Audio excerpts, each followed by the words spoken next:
मैं एम अली हैदरी आप सभी का Haidari study point YouTube channel पे स्वागत करता हूं। आज के अपने स्टूडियो में हम लोग सीटेट 2020 के लिए इन्वायरमेंटल स्टडीज़ की पेडागोजी के कुछ इंपॉर्टेंट क्वेश्चंस को डिस्कस करेंगे जो कि पिछले साल सीटेट में पूछे जा चुके हैं। आप लोग हमारे इस चैनल को ज़रूर सब्सक्राइब करें।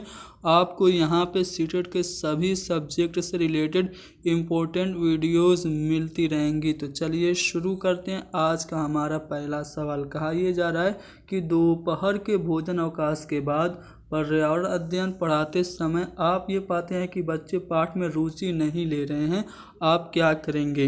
यानी कि लंच के बाद जब आप बच्चों को ईवीएस पढ़ा रहे हैं तो वो इंटरेस्ट नहीं ले रहे हैं, तो एज ए टीचर आप क्या करेंगे? क्या आप बच्चों से कहेंगे कि वो डेस्क पे सिर रखकर आराम करें, या फिर पाठ को रोचक बनाने के लिए बहुआयामी बुद्धि पर आधारित दृश्य श्रव्य सामग्रियों का इस्तेमाल करेंगे? जी हाँ दोस्तों, अगर बच्चे पाठ में रुचि नहीं ले रहे हैं तो आप क्या करें? दृश्य श्रव्य सामग्री यानी कि ऑडियो विजुअल एड्स का इस्तेमाल करें। ऑडियो विजुअल एड्स से बच्चे पाठ में रुचि लेते हैं। तो पाठ को रोचक बनाने के लिए हमें बहुआयामी बुद्धि पर आधारित दृश्य श्रव्य सामग्री का इस्तेमाल करना होगा अगर बच्चे बोरियत महसूस कर रहे हैं और वो रुचि नहीं ले रहे हैं। तो बी वाला ऑप्शन सही है। अगला सवाल है कि पर्यावरण अध्ययन की पाठ्य पुस्तक में रेलवे टिकट का एक नमूना दिखाना। अगर ईवीएस की बुक में रेलवे टिकट का एक नमूना दिखाया जा रहा है तो ये क्या करता है? क्या ये बच्चों को वास्तविक जानकारी से अंतःक्रिया करने का अवसर देता है, साथ ही अवलोकन की कुशलता का विकास भी करता है, या फिर बच्चों को रेल के किराए के बारे में बताता है, या टिकट में प्रयुक्त विभिन्न संक्षिप्ताक्षरों का ज्ञान उपलब्ध कराता है, या निष्कर्ष पर पहुंचने की बच्चों की कुशलता का विकास करता है? तो अगर बुक में रेलवे के टिकट का नमूना दिया गया है तो ये टिकट का नमूना बच्चों को वास्तविक जानकारी से जोड़ने और अंतःक्रिया करने का मौका देता है, और साथ ही साथ अवलोकन करने की जो कुशलता है उसका भी विकास करता है। तो पहला वाला ऑप्शन सही है। अगला सवाल है कि पर्यावरण अध्ययन की कक्षा में बच्चों के व्यक्तिगत अनुभव को महत्व देना शिक्षक को लाभ पहुंचाता है। कैसे लाभ पहुंचाता है? जब एक टीचर ईवीएस की क्लासरूम में बच्चों का जो पर्सनल एक्सपीरियंस है उसको इम्पोर्टेंस देता है, तो क्या उसकी ऊर्जा बचाने में ये मददगार होता है क्योंकि बच्चे बातचीत करना पसंद करते हैं, या फिर बच्चों के लिए विशिष्ट अनुभवों को जानने में, या बच्चों की भाषा और संप्रेषण कुशलता को सुधारने और परिमार्जित करने में, या विमर्श को बच्चों के अनुभव संसार से जोड़ने और विमर्श व सीखने को बढ़ावा देने में? तो ईवीएस की कक्षा में जो बच्चों का पर्सनल एक्सपीरियंसेस होते हैं वो टीचर को हेल्पफुल होते हैं। किस रूप में हेल्पफुल होते हैं? इससे क्या होता है, बच्चे जो होते हैं वो विमर्श को अनुभव संसार से जोड़ते हैं और विमर्श और सीखने में इससे बढ़ावा मिलता है। तो डी वाला ऑप्शन सही है। अगला सवाल ये कि पर्यावरण अध्ययन की पुस्तक में पहेलियाँ शामिल करने का निम्नलिखित में से कौन सा उद्देश्य नहीं है? अगर ईवीएस में हम लोग पहेलियाँ शामिल करते हैं तो इनमें से कौन एक उद्देश्य नहीं है? पहला ऑप्शन है कि सृजनात्मक चिंतन की योग्यता और उत्सुकता का विकास। अगर ईवीएस में पहेलियाँ हैं तो इससे बच्चों में सृजनात्मक चिंतन होगा और बच्चों में क्यूरियोसिटी का भी डेवलपमेंट होगा, यानी कि ये तो उद्देश्य हो जाएगा। दूसरा ऑप्शन है कि बच्चों में आलोचनात्मक चिंतन शक्ति का विकास करना, तो ये भी हो जाएगा। ईवीएस में अगर हम पहेली दे रहे हैं तो बच्चों में आलोचनात्मक चिंतन का भी विकास होगा, बच्चों में तर्कणा शक्ति का भी विकास होगा, बच्चों को भ्रमित करना और उन्हें इस भ्रम का आनंद उठाने देना, ये उद्देश्य नहीं है पहेलियाँ शामिल करना ईवीएस की बुक में। तो यहाँ पे हम पहेलियाँ इसलिए शामिल नहीं करते हैं कि बच्चे भ्रमित हो जाएं, बल्कि पहेलियाँ इसलिए शामिल करते हैं ताकि बच्चे सृजनात्मक चिंतन करें, उनमें उत्सुकता हो, आलोचनात्मक चिंतन करें, तर्क करें। तो यहाँ पे हम हमारा जो डी वाला ऑप्शन है वो पाठ्य पुस्तक में पहेलियाँ शामिल करने का उद्देश्य नहीं है। अगला सवाल यह है कि पर्यावरण अध्ययन की कक्षा में अवधारणाओं को स्पष्ट करने के लिए कविताओं और कहानी कथन का प्रयोग करना।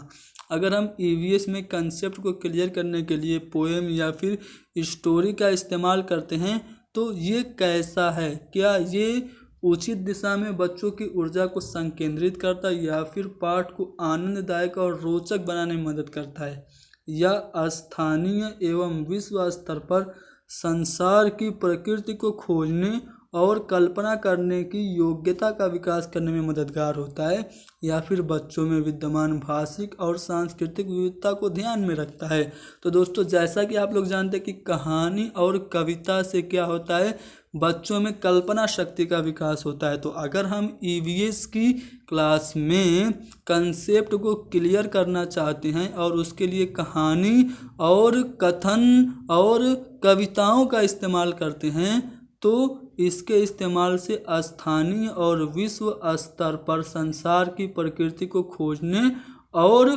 कल्पना करने की योग्यता का विकास करने में मदद होती है। तो यहाँ पे सी वाला ऑप्शन सही है।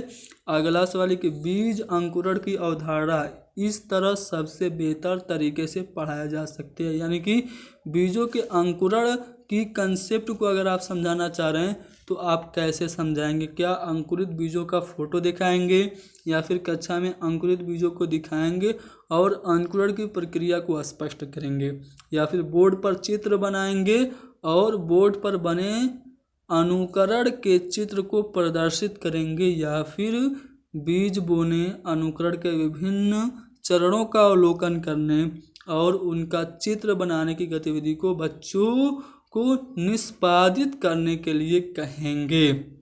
तो बीज के अंकुरण की अगर अवधारणा को आप बच्चों को समझाना चाह रहे हैं तो पहले तो बच्चों को बीज बोने और जो अंकुरण के जो विभिन्न चरण हैं उसको ध्यान से देखने और उनका चित्र बनाने की गतिविधि कराएंगे, और साथ ही साथ बच्चों को उस गतिविधि को निष्पादित करने के लिए भी कहेंगे। तो यहाँ पे डी वाला ऑप्शन सही है। अगला सवाल है कि एक विद्यालय ने राजस्थान के लिए कक्षा 5 के बच्चों के शैक्षिक भ्रमण की योजना बनाई। भ्रमण के दौरान बच्चों से आपकी क्या अपेक्षाएं होंगी? आपका स्कूल राजस्थान घूमने जा रहा है, तो घूमने के दौरान एज ए टीचर आप अपने बच्चों से क्या क्या एक्सपेक्टेशंस रखेंगे, क्या उम्मीदें रखेंगे? क्या चीज़ों के बारे में बिना कोई प्रश्न पूछे बच्चा सभी चीज़ों का अवलोकन करे, या फिर बच्चे को आनंद उठाना चाहिए, या फिर उन्हें ध्यान से अवलोकन करना चाहिए, टिप्पणियाँ दर्ज करनी चाहिए और बाकी बच्चों तथा टीचर के साथ अपने अवलोकन को बांटना चाहिए, या फिर अगर कोई बच्चा प्रश्न बच्चे के पास है तो उस प्रश्न को नोट कर लेना चाहिए और घर पहुंचने के बाद उसे अपने पेरेंट्स से पूछना चाहिए। तो दोस्तों, भ्रमण के दौरान, किसी भी टूर के दौरान अगर बच्चा गया है घूमने तो आप एज ए टीचर यही एक्सपेक्ट करेंगे कि जो कुछ भी बच्चा देखे उसका वो बहुत ही ध्यान से अवलोकन करे, साथ ही साथ वो टिप्पणियाँ भी दर्ज करे और अपने दोस्तों से, अपने क्लासमेट से और अपने टीचर से वो अपने अवलोकनों को बांटे, अपने एक्सपीरियंसेस को शेयर करे। तो यहाँ पे जो सी वाला ऑप्शन है वो सही होगा।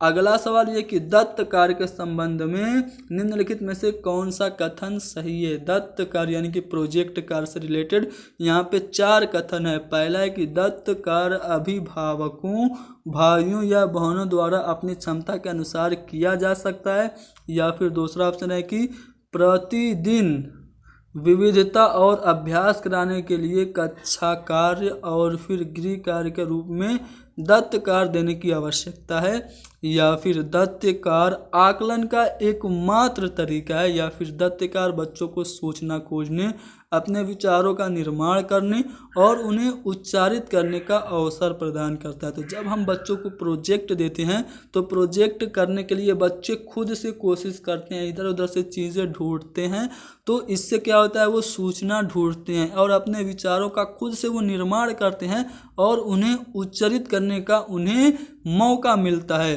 तो दत्त कार्य के संबंध में जो चौथा वाला कथन है वो सही है।